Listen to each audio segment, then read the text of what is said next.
ATP. Apa yang dimaksud dengan ATP? ATP adalah sebuah perencanaan ya, dan pengaturan pembelajaran beserta akunnya. Asesmen itu penilaian secara garis besar untuk jangka waktu 1 tahun. Jadi membuat ATP itu waktunya adalah 1 tahun, bukan 1 semester.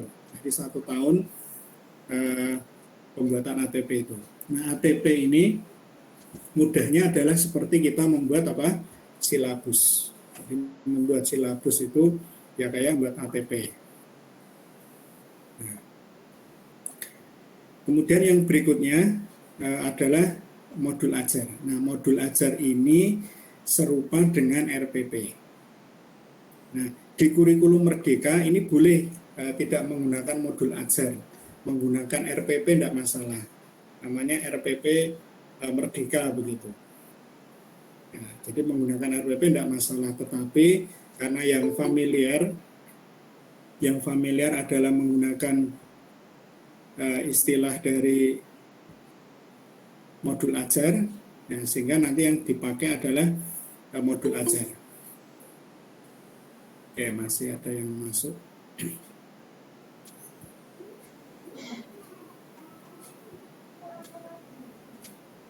Nah, jadi modul ajar.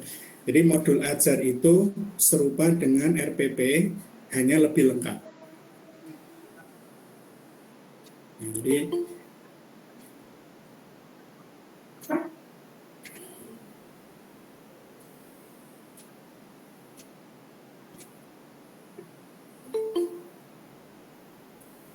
baik, ini masih ada yang masuk.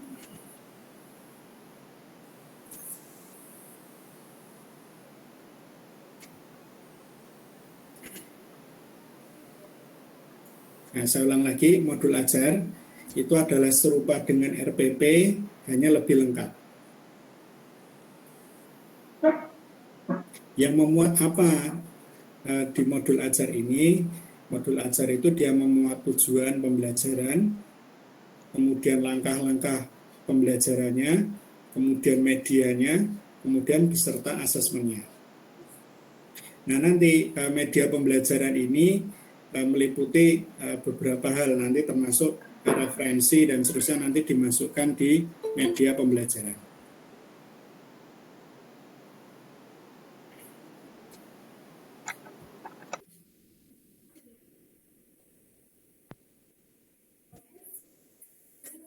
Ya, jadi ada 4 hal ini yang harus diketahui ya, yaitu namanya CP, capaian pembelajaran, yang kedua tujuan pembelajaran, kemudian yang ketiga ATP atau alur tujuan pembelajaran, yang keempat adalah modul ajar. Nah, CP ini dibuat oleh pemerintah, ya, dibuat dalam sistem fase A, fase B, fase C, dan seterusnya. Nah, kita masuk di kelas 7 sampai kelas 9 adalah fase D. Kemudian yang berikutnya tujuan pembelajaran. Nah, tujuan pembelajaran itu nanti kita ngambil dari CP. Nah, tujuan pembelajaran itu mencakup dua hal, yaitu kompetensi dan konten. Kemudian yang berikutnya adalah membuat ATP. Nah, ATP ini semacam silabus, ya, semacam silabus dan dibuat dalam waktu 1 tahun untuk ATP. Nah, kemudian modul ajar. Nah, nanti modul ajar ini serupa dengan RPP, jadi serupa tapi hanya lebih kompleks, jadi lebih lengkap daripada RPP. Gitu. Nah, sekarang kita lihat tentang capaian pembelajaran. Nah, capaian pembelajaran ini adalah kompetensi yang ingin dicapai atau ditulis, ini yang dicapai begitu ya. Kemudian ditulis dalam paragraf yang memadukan antara pengetahuan, keterampilan, dan sikap. Jadi sudah memuat 3, jadi dalam CP itu sudah memuat 3 hal. Jadi sudah memuat 3 hal, yaitu sudah ada pengetahuannya, keterampilan, dan sikap. Nah, ini ya, CP yaitu capaian pembelajaran. Nah, kemudian karakter, kalau misalnya di silabus dan seterusnya ada karakter, nah ini karakter tidak lagi dimunculkan. ya, di capaian pembelajaran. Nah, nanti karakter itu nanti terpisah ya, dinyatakan dalam profil pelajar Pancasila. Kemudian setiap fase, Bapak Ibu, setiap fase ini tadi sudah saya jelaskan, ini 1 sampai 3 tahun.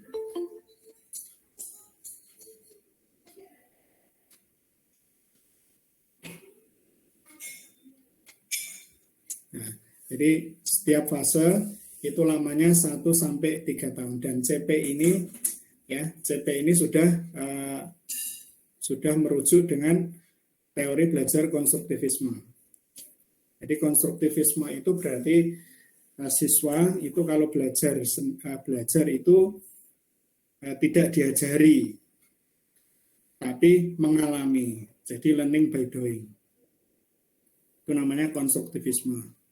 Jadi misalnya kita mengenalkan aljabar 3x plus 5. Nah, kita tidak mengatakan 3 itu koefisien, X itu variabel, 5 itu konstanta. Nah, tidak lagi seperti itu, tetapi anak-anak dibiarkan mengenal sendiri.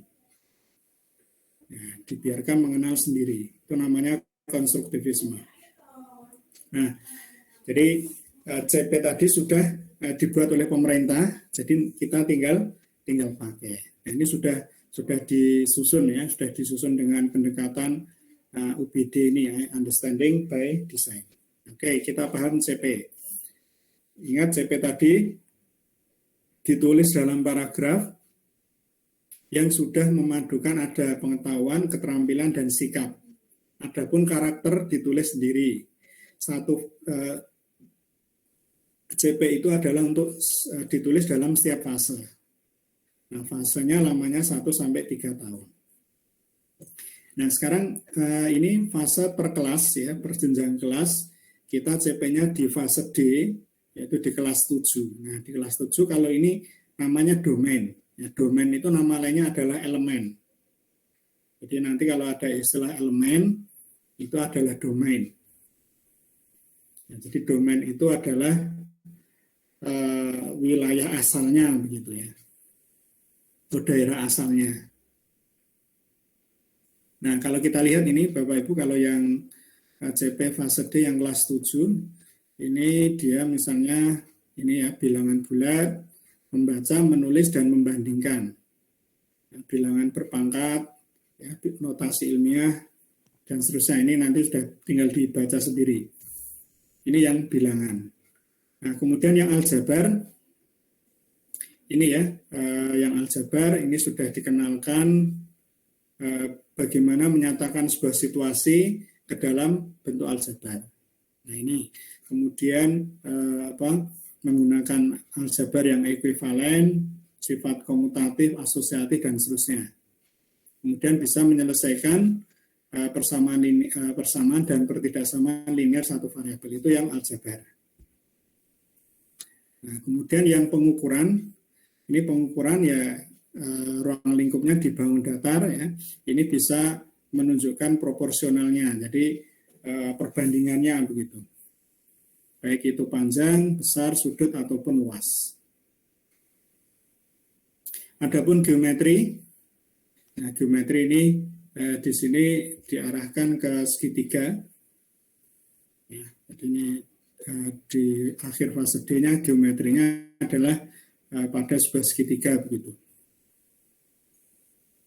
Nah, kemudian yang fase D ini analisis data dan peluang, elemen analisis data dan peluang ini seperti ini, banyak sekali, tinggal dibaca Bapak Ibu. Nah, sekarang semisal sudah ada di fase D kelas 7, kemudian mau diulang lagi di kelas 9 tidak masalah. Yang penting masih dalam satu fase. Jadi misalnya kemarin sudah dikenalkan tentang ini ya, istilahnya mean, median, modus. Nah, di sini kan ada mean, median, modus. Nah, ternyata di kelas 7 merasa belum lengkap gitu. Jadi apa yang sudah disampaikan belum lengkap. Nah, ini tidak masalah nanti di kelas 9, ini ketika ada waktu yang longgar disampaikan lagi, yaitu untuk mencapai fase D ini. Nah, selesai. Sekarang itu tentang CP sudah selesai. Jadi ingat CP tadi sudah dibuat oleh pemerintah dan dibuat dalam fase-fase. Nah, sekarang TP, tujuan pembelajaran. Nah, di tujuan pembelajaran ini sudah dikenal dua komponen utama, yaitu kompetensi dan konten. Jadi kompetensi di sini bukan materi ya, tetapi kompetensi ini adalah kemampuan kognitif. Jadi kemampuan kognitifnya. Nah, adapun yang berikutnya konten. Nah, ini konten itu adalah lingkup materi. Ya, lingkup materi. Jadi ada dua hal. Ya, TP tadi, kompetensi dan lingkup materi. Nah, kompetensi ini kita bisa mengacu. Ya, kalau misalnya mau buat TP sendiri, tujuan pembelajaran sendiri, tidak masalah. Sudah buat TP sendiri, nah, itu kita bisa menggunakan kompetensi. Nah, kompetensinya kalau misalnya kita menggunakan taksonomi Bloom yang revisi Anderson itu bisa dari C1, C2, C3, C4, C5, C6. Ataupun menggunakan kompetensi menurut ahli yang lain, tidak masalah. Yang penting ada dua hal ya, kompetensi dan lingkup materi. Ini saya kasih contoh. Misalnya ini, contoh TP ya, memahami, membedakan makna, dan mengaplikasikan konsep rata-rata, median, dan modus, serta jangkauan. Nah, memahami, membedakan, dan mengaplikasikan itu adalah kompetensi.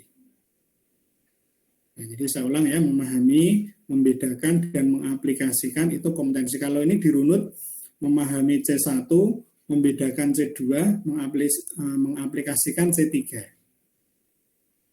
Ini sudah C1, C2, C3 menurut Anderson.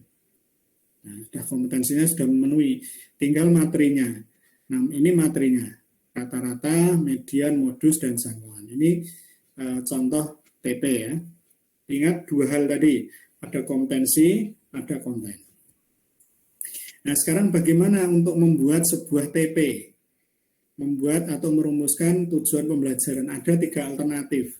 Nah, alternatif yang pertama, yaitu merumuskan tujuan pembelajaran secara langsung berdasarkan CP. CP-nya apa, langsung kita comot. Di situ sudah ada kompetensinya ya, kita ambil kompetensinya, kita comot, kita masukkan di situ. Kita bisa membuat sebuah TP dari CP langsung. Ya, jadi dari CP langsung. Nah, kemudian alternatif yang kedua, yaitu dengan cara menganalisis kompetensi. Jadi di CP tadi kita ambil kompetensinya, jadi kita buat tabel. Jadi misalnya yang pertama tadi CP, kemudian yang kolom 1, misalnya kolom 1 itu CP-nya, kolom 2-nya kompetensi, kolom 3-nya lingkup materi. Jadi kita tuliskan kompetensinya apa saja yang ada di CP itu. Nah, kemudian bisa kita tambahkan, kita menambahkan kompetensi lain. Itu pertama.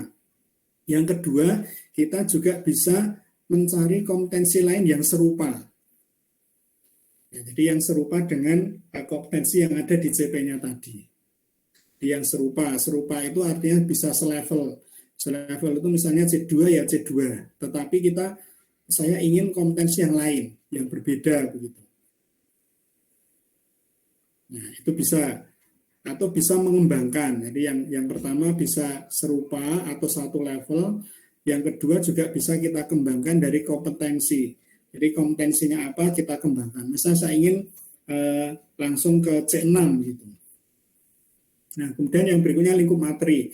Nah, di lingkup materi misalnya di situ ada bilangan bulat, pecahan, ya, operasi pecahan, bilangan bulat, dan seterusnya.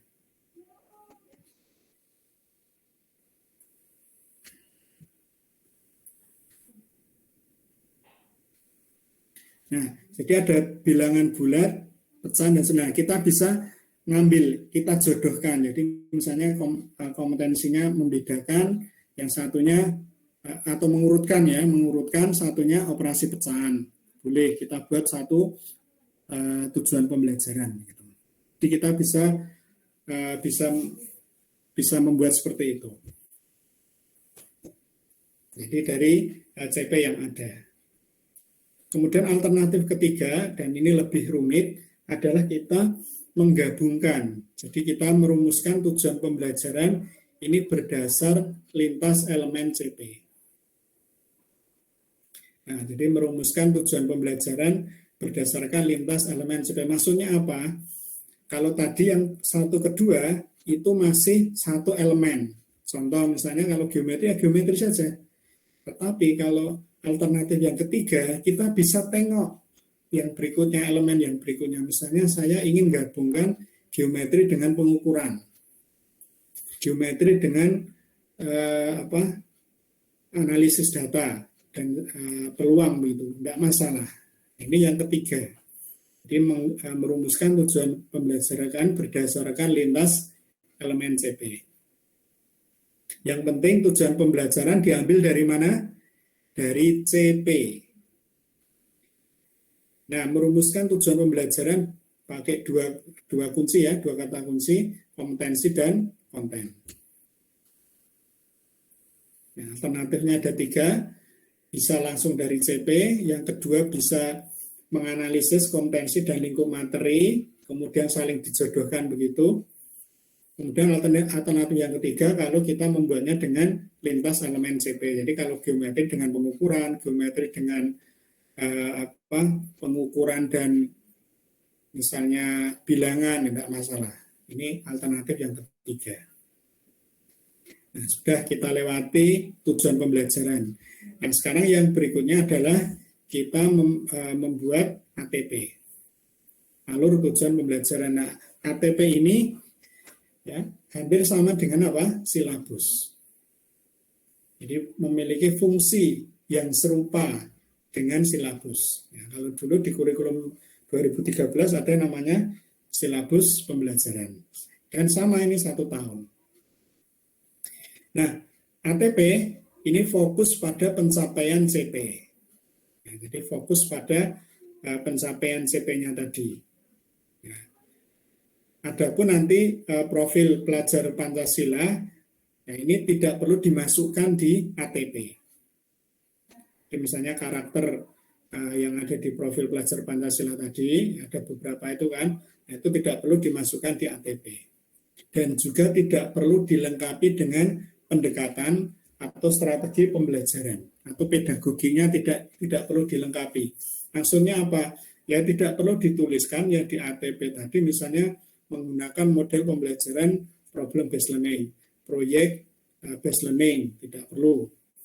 Atau misalnya saya ingin pembelajaran saintifik, saya menggunakan metode ceramah, metode diskusi dan seterusnya, ini tidak perlu dimasukkan di ATP. Nah, kemudian yang berikutnya perlu kolaborasi antar tingkat kelas dalam satu fase. Jadi dalam satu fase Bapak Ibu ini silahkan berkoordinasi fase-fase mana di bagian mana yang belum istilahnya misalnya Bapak Ibu menjadi guru di kelas 8, kemudian bisa tanya di kelas 7 kemarin ini sudah disampaikan belum fase ini? Oh belum, ya berarti kalau belum bisa disampaikan di kelas 8. Ternyata sudah di kelas 9, kelas 8 ini ada materi yang sama sekali nggak disentuh. Nah, kemudian baru disampaikan di kelas 9. Nah, itu membuatnya di mana? Di kelas 9 harus dibuat. Nah, besok kalau di kelas 9, jadi misalnya ternyata sudah dibuat di kelas 8 tidak bisa tersampaikan. Berarti nanti yang di kelas 9 tadi ATP-nya harus dibuat. Jadi ATP yang kelas 8 belum disampaikan dibuat di kelas 9. Karena di sini modelnya satu fase. Jadi satu fase itu untuk 3 tahun. Silahkan monggo 3 tahun ini dikelola dengan baik, itu maksudnya. Nah, ada 3 pengembangan ATP, alur tujuan pembelajaran. Yang pertama, mau merancang sendiri, ini yang paling tinggi. Ini saya mau merancang sendiri berdasarkan CP. Nah, kemudian kalau tidak mampu merancang sendiri, ini bisa mengembangkan dan memodifikasi contoh-contoh yang disediakan. Contohnya misalnya di PMM. Nah, di situ ada contohnya seperti ini. Oke, saya ingin kembangkan sendiri. Saya ingin modifikasi, silahkan. Yang ketiga, menggunakan contoh yang disediakan oleh pemerintah. Nah, di PMM kan ada itu beberapa tulisan. Nah, kita download, kemudian kita pakai. Ini boleh. Nah, ini yang paling tinggi adalah merancang sendiri. Merancang sendiri berarti kita harus paham, ya, CP-nya apa, kemudian tujuan pembelajarannya apa, lah kemudian kita buat ATP-nya. Nah, format dari ATP-nya yang ikuti yang sudah ada dengan contoh yang disediakan oleh pemerintah.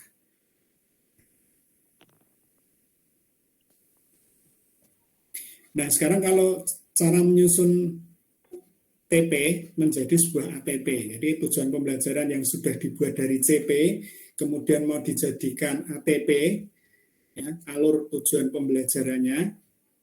Ya. Nah, ini teorinya ya, teorinya ini harus diurutkan dari yang konkret ke yang abstrak. Jadi kalau membuat ATP, ini urutkan dari yang konkret dulu. Jadi misalnya anak pegang alat peraga, kemudian setelah itu baru abstrak. Pengurutan deduktif maksudnya apa? Ya diberikan misalnya pola-pola yang umum dulu, kemudian siswa diminta untuk menyimpulkan. Itu namanya deduktif. Kemudian pengurutan dari yang mudah dulu ke yang sulit, ya jelas ya. Ini kalau belajar matematika tentu seperti ini, dari yang mudah dulu menuju yang sulit. Nah, kemudian pengurutan hierarki, ya ini sama. Jadi ini dari yang istilahnya yang tidak kompleks, ya, jadi yang mudah boleh sampai yang strukturnya itu kompleks. Nah, ini yang penyusunan hierarki. Yang hampir sama ya pengertiannya dengan yang atas.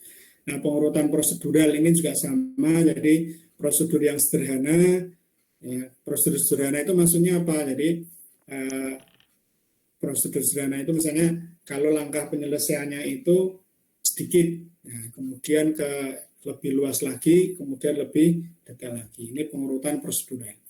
Nah, kalau scaffolding itu membantu. Jadi maksud scaffolding itu pendekatan membantu. Jadi misalnya kalau kita mau jalan-jalan ke alun-alun dari dinas Disdikpora mau ke alun-alun Wonosobo.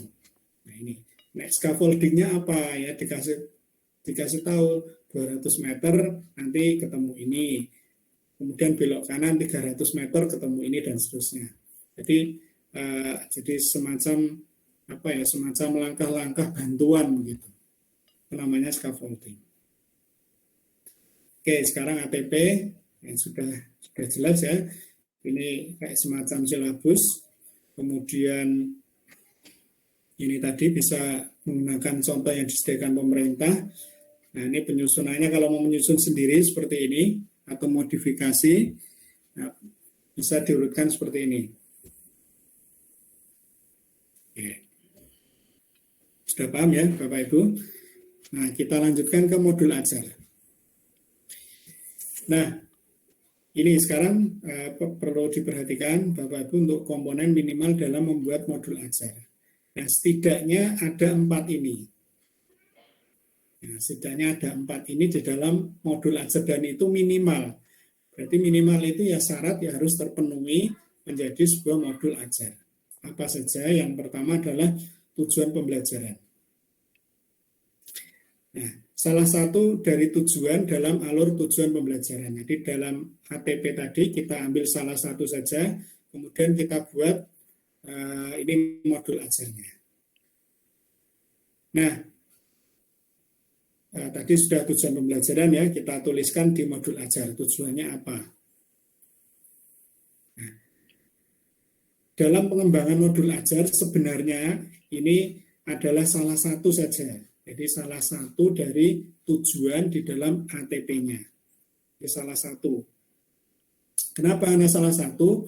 Karena nanti dari salah satu itu nanti bisa dibuat bisa dibuat langkah pembelajaran yang banyak. Nah, kemudian kalau yang bagaimana kalau misalnya modul ajar ini tujuan pembelajarannya lebih dari satu? Jadi tujuan pembelajarannya lebih dari satu, jadi tujuan pembelajaran 1, 2, 3, dan seterusnya. Di dalam modul ajar bagaimana? Nah, kalau yang seperti ini, saya belum menemukan referensinya. Jadi kalau misalnya tujuan ya, jadi tujuan pembelajarannya misalnya 1, 2, 3, nah begitu, atau 4. Nah kemudian itu dalam satu modul ajar. Nah ini saya belum menemukan referensinya. Tapi yang saya temukan ini adalah salah satu. Nah, jadi salah satu dari tujuan di dalam alur tujuan pembelajaran. Nah kalau misalnya tujuan dari ATP-nya tadi itu selevel, nah ini tidak apa istilahnya tidak begitu masalah ya. Jadi selevel itu misalnya kompetensinya itu di dalam misalnya C2 ya C2 semua atau C3 semua, ini tidak begitu masalah. Nah, tapi biasanya TP tadi itu digabung. Jadi kompetensinya itu tidak disendirikan. Nah, sehingga jadi misalnya saya pengen Pak tujuan pembelajarannya itu tidak satu kompetensi, satu lingkup materi, tetapi beberapa kompetensi lah. Biasanya kalau pembuatan tujuan pembelajaran itu digabung, jadi kompetensinya tadi digabung. Nah seperti itu. Jadi kalau misalnya jadi tidak dibuat tujuan pembelajaran 1, 2, 3, 4, tidak usah. Jadi digabung saja tujuan pembelajaran tadi, kompetensi-kompetensi yang tadi dijadikan satu. Yang contohnya yang ini. Ini kan kompetensinya digabung. Memahami, membedakan, dan mengaplikasikan. Ini kan ada 3 kompetensi digabung. Nah, jadi tidak 1, memahami mean, median, modus. 2, membedakan makna, mean, median, modus. 3, mengaplikasikan. Nah, itu tidak usah, jadi digabung saja. Nah, itu untuk menyiasati satu TP begitu. Nah, kemudian langkah pembelajaran, Bapak Ibu, satu tujuan pembelajaran itu bisa digunakan lebih dari satu pertemuan. Jadi ini kan sudah TP-nya kan sudah dibuat 1 TP begitu, bla bla bla bla bla. Nah kemudian langkah pembelajarannya ini bisa untuk lebih dari 1 pertemuan. Misalnya pertemuan 1 apa, pertemuan 2 apa, pertemuan 3 tentang apa, silahkan dibuat di langkah pembelajaran ini. Nah, kemudian yang berikutnya ada namanya asesmen awal dan akhir. Nah, jadi ada asesmen awal, asesmen akhir. Asesmen awal itu apa? Yaitu penilaian di awal. Jadi misalnya kita kepengen mengetahui tentang bilangan ya, kita ingin belajar tentang bilangan ya, kita lihat dulu kemampuan awal, kemampuan anak. Asesmen awal itu seperti apa? Kita misalnya menuliskan sebuah bilangan misalnya 3.542.250. Kita minta siswa untuk membaca. Nah, ternyata ada siswa yang tidak bisa membaca. Nah, ini berarti dia agak kurang. Nah, nanti dikategorikan. Jadi nanti ada namanya pembelajaran terdiferensiasi. Jadi pembelajaran terdiferensiasi itu berdasarkan kompetensi asesmen awal yang kita berikan. Ini nanti kita kelompokkan 3. Ada yang kurang, kemudian cukup, ada yang mahir begitu. Nah, nanti ada tersendiri ya pembelajaran seperti itu ya. Kapan-kapan kita jelaskan. Nah, tapi yang asesmen awal itu intinya seperti itu. Jadi kita hanya untuk mengetahui kemampuan awal saja atau materi prasyarat apa yang bisa materi prasyarat atau bisa ingin mengetahui kemampuan awal saja secara umum begitu.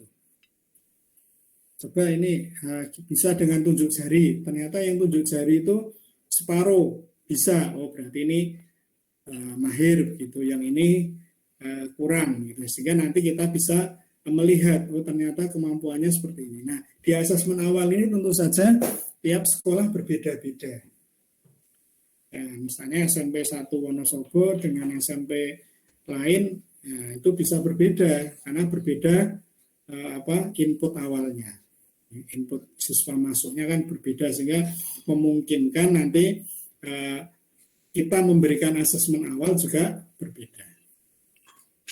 Nah kemudian yang keempat adalah media. Jadi media di sini Bapak Ibu bisa ini menggunakan menuliskan referensi bukunya apa. tautan linknya. Jadi tautan linknya itu apa? Jangan hanya sumber internet begitu, tidak, tapi misalnya kalau kita ngambil dari YouTube, ya link YouTube-nya kita tuliskan. Kalau dari Google juga link dari Google-nya kita tuliskan. Ini media. Kemudian alat peraga, kemudian ada lembar aktivitas siswa. Di alat peraga itu kan di sekolah kita kan ada alat peraga banyak. Nah, itu bisa kita manfaatkan alat peraganya. Nah, kemudian lembar aktivitas siswa. Jadi lembar aktivitas siswa itu ya, kalau misalnya kita kepengen siswa itu beraktivitas, nah, misalnya pembelajaran kinestetik. Nah, itu kita buat lembar aktivitas siswa apa saja sih pembelajaran yang di situ, di pertemuan itu, apa saja yang siswa harus lakukan. Nah, di dalam menyusun lembar aktivitas siswa ini, ya, diusahakan bahasanya komunikatif. Jangan kita inginnya A, tetapi yang dipahami siswa itu B. Nah, biar komunikatif ya kita membahasakan sesuai dengan kemampuan siswanya. Sehingga komunikatif. Nah, dengan bahasa komunikatif, itu nanti peran guru akan berkurang. Kalau peran gurunya itu banyak, lah itu ya sama halnya dengan pembelajaran ini berpusat pada guru. Jadi karena gurunya ngajari ini loh, mas caranya begini, ini caranya begini, ya seperti itu. Itu tidak efektif. Jadi biarkan kita berikan lembar aktivitas, kemudian siswa itu bekerja sesuai dengan apa yang kita inginkan. Jangan juga yang kedua dibiarkan. Jadi misalnya kadang dikasih alat peraga tapi dibiarkan siswa itu ngapain, sebenarnya itu tidak tepat. Nah, karena ketika kita ngasih alat peraga itu ada tujuannya. Nah, tujuannya itu kita buat di lembar aktivitas siswa. Jadi bukan dua hal yang tadi ya, bukan dibiarkan. Yang kedua juga jangan sampai lembar aktivitas siswa yang dibuat tadi siswa tidak paham. Nah, itu nanti kalau tidak paham justru kita banyak ngajari. Kalau banyak ngajari ya kembali lagi pembelajaran berpusat pada guru meskipun dilakukan dalam kelompok-kelompok. Nah, itu kompetensi minimal ya. Nah, sekarang ini contoh format modul ajarnya nanti yang Bapak Ibu buat. Ada sekolah, ini halaman identitas, kelas, mata pelajaran, elemen, bilangan, alokasi waktu 8 JP.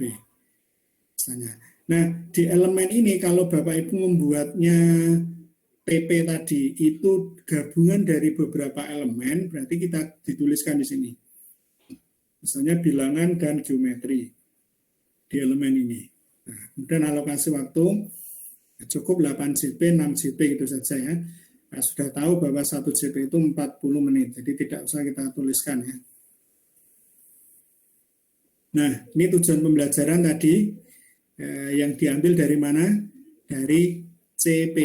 Ya, tujuan pembelajaran diambil dari CP, kemudian kita tuliskan di modul ajar tujuan pembelajarannya.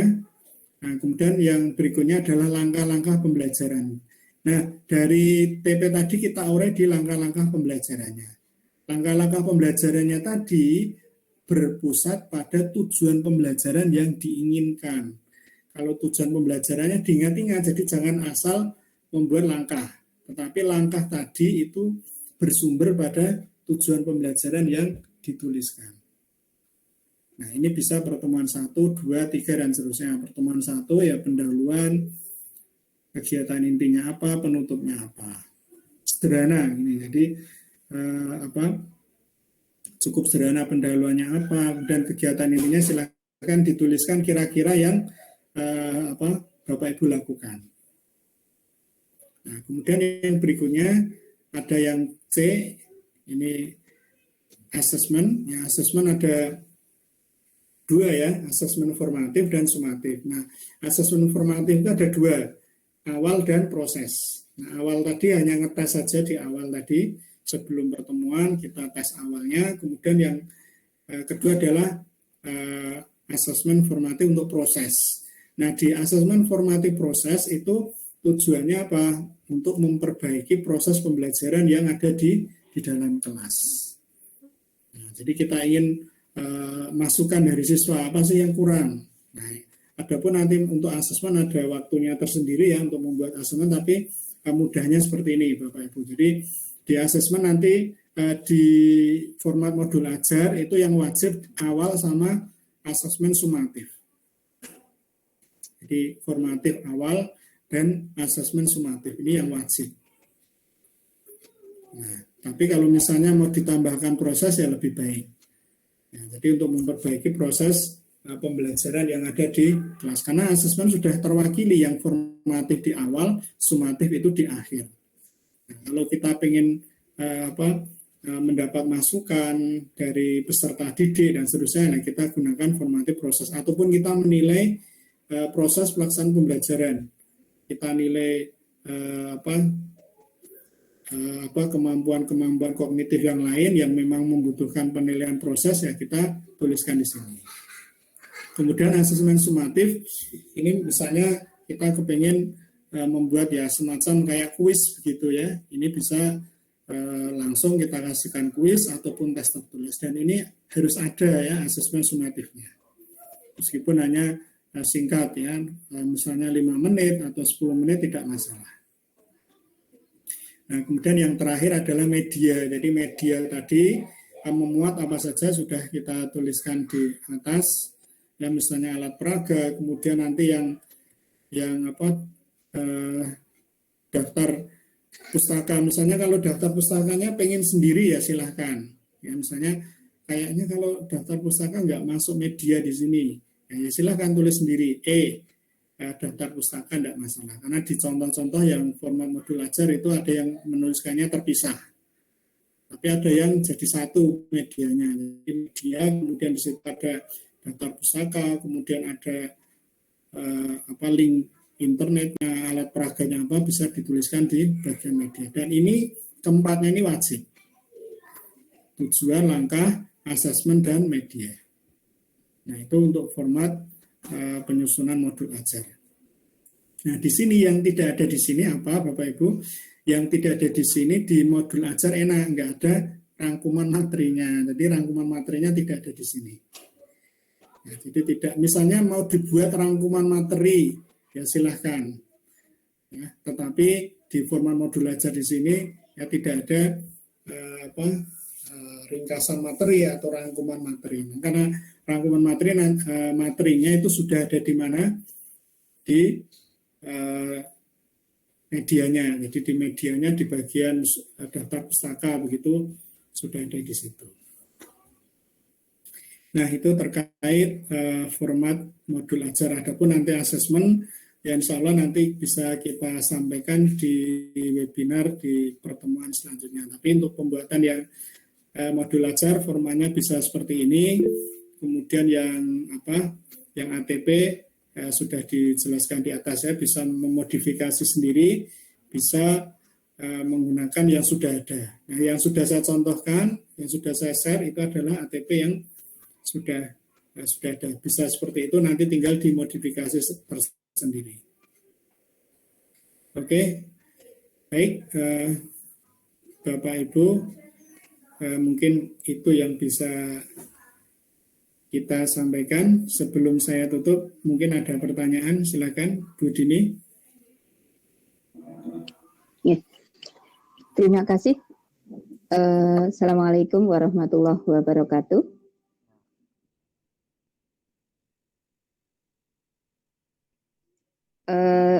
Bisa didengar Pak Tunduk apa yang saya sampaikan? Jelas sekali Bu suaranya. Terima kasih. Terima kasih tadi penjelasan dari Pak Tundung sudah memberikan pencerahan terkait dengan JP, ATP maupun modul ajar. Jadi punya gambaran bagaimana nanti cara penyusunannya. Hanya saja mohon maaf ada satu pertanyaan yang mungkin ingin saya tanyakan di luar tadi yang sudah disampaikan Pak Tundung terkait dengan modul ajar. Seperti yang dulu disampaikan Bu Enung itu ada 2 versi, yang terbaru dengan yang lama kalau tidak salah.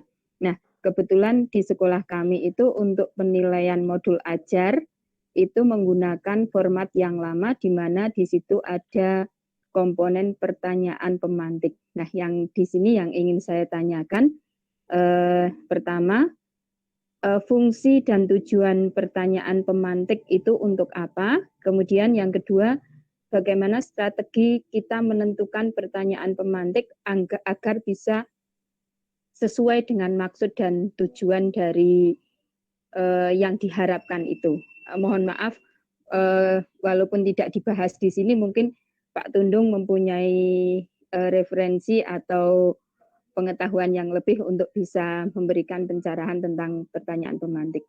Sebelumnya terima kasih. Assalamualaikum warahmatullahi wabarakatuh. Waalaikumsalam warahmatullahi wabarakatuh. Nah, kalau yang pertanyaan pemantik itu yang versi lengkapnya, Bu. Jadi kalau yang lengkap itu modul ajar ada pertanyaan pemantik. Jadi itu yang lengkap. Kalau ini kan saya bicarakan minimal. Jadi misalnya mau diberikan itu di kegiatan inti ada pemantik, itu lebih baik karena itu yang ibaratnya ya mendekati sempurna itu. Jadi ada pertanyaan pemantik. Nah, tapi kalau yang di sini adalah yang minimal. Jadi minimal yang harus ada. Itu yang pertama. Kemudian yang kedua, pemantik itu apa? Ya, pemantik itu adalah pertanyaan yang sifatnya terbuka. Jadi pertanyaan yang sifatnya terbuka itu adalah pertanyaan yang benar-benar ini apa? Siswa itu berpikirnya tidak sempit begitu. Ya, diberikan pertanyaan terkait misalnya bisa misalnya pas kegiatan problem solving, kegiatan pemecahan masalah, kemudian diberikan pertanyaan lanjutan.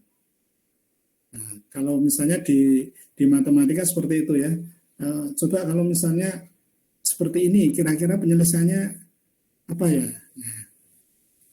Nah, itu kan siswa akan mencoba apa ya seperti ini ya. Nah, begitu itu bisa masuk pertanyaan pemantik. Kalau misalnya di mapel-mapel selain matematika ya banyak sekali ya pertanyaan-pertanyaan yang sifatnya terbuka tadi. Artinya yang membutuhkan jawaban yang tidak hanya sekedar ala kadarnya begitu, tetapi pertanyaan itu terbuka begitu ya, pertanyaan yang sifatnya terbuka bukan tertutup. Nah, jadi kalau yang pemantik tadi itu kalau yang lengkap. Jadi tidak apa-apa, Ibu silakan dituliskan itu yang bagus, dibuatkan di kegiatan inti ada pertanyaan pemantik dan nanti masuk di modul ajar. Seperti itu. Nggih, terima kasih Pak Tundung penjelasannya, nggih. Baik, mungkin ada yang lain Bapak Ibu.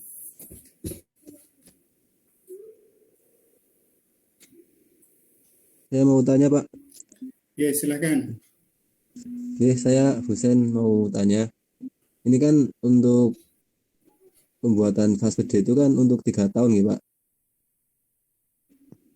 Ya, 3 tahun. Nah, apakah nanti untuk tahun ini kan tahun pertama, kemudian apakah tahun kedua nanti bikin lagi atau acuan pembuatan tahun ini menjadi acuan selama 3 tahun ke depan, Pak?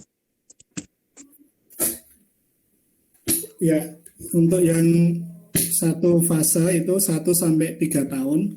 Nah, kita buatnya 1 tahun. Ya. Jadi yang kelas 7 karena kelas 8 dan 9 kan belum menggunakan kurikulum merdeka.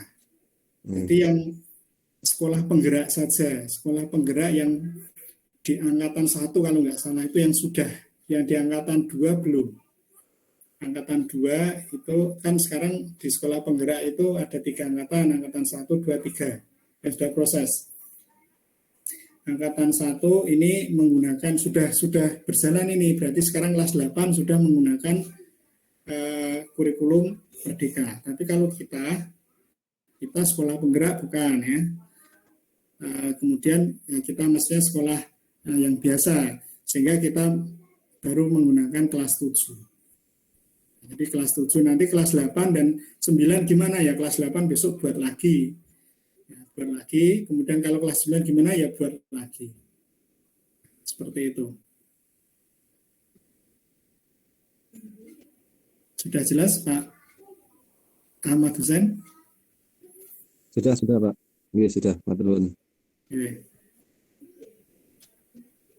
Ada yang lain Bapak Ibu? 2 menit lagi silahkan sebelum kita akhiri.